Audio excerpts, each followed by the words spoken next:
Жардамалык материал менен таанышып алыңыздар. Ысык Көл облусунун Кажысай айылында жаш экологдордун форуму аяктады.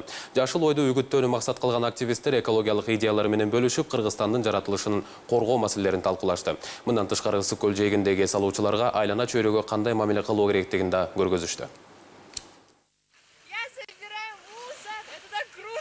Я вообще являюсь Мен негизинен жергиликтүү элемин, Бөкөнбаев айылынан болом.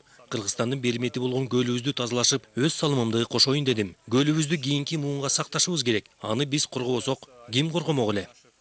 Бул Кумтөр компаниясынын колдоосу менен өтүп жаткан жаратылышты коргоочулардын 3-чү жыйыны. Экологиялык форумга бардыгы болуп 40 киши катышууда. Бул ирет экология маселелерин талкуулоого Кыргызстандын жаш атка минерлери чогулушкан. Безусловно, то есть этот вопрос... Сөзсүз түрдө, бул маселе өтө маанилүү. Ушул экологиялык суроолор мамлекетибиз үчүн экономикалык, саясий жана социалдык тармактар сыяктуу эле керектүү. Бул багыттардын бардыгы өлкөбүздүн өнүгүшү үчүн жасалууда. Ошондуктан экологиялык маселелерге стратегиялык көз карашта карашыбыз зарыл. Жаштар уюмдары жасап жаткан акциялар менен Кыргызстандын жаратылышын коргоого бир топ салым кошуп жатышат.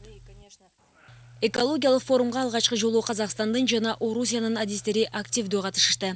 Алар эки форумдун катышуучулары менен айлана чөйрөнү коргоо боюнча билим, тажрыйбалары менен бөлүшүштү. Ал эми Орусиялык жаратылыш сакчылары экология жана биз көп маани бербеген айланабыздагы адамдар тууралуу толук сериялуу документалдык тасмаларды алып келишкен.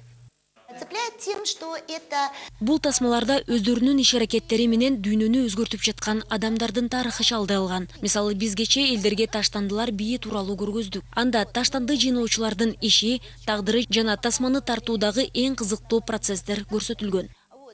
Жашыл ой экологиялык лагеринин катышуучуларынын Кумтөр алтын кен жерине баргандары эстеринен кетпей калды. Кыргыз экономикасынын стратегиялык ишканасынын жетекчилиги кен жериндеги тазалоо иштери жана айланадагы биотөрдүүлүктүн кандай сакталып жаткандыгын жаштардын өз көздөрү менен көрүүсүнө уруксат берди. Жаш экологдор Бийик Тоолуу Кумтөр компаниясынын ишинде экология жана айлана чөйрөнү коргоо суроолору эң башкы маселе экенин көрүп кайтышты.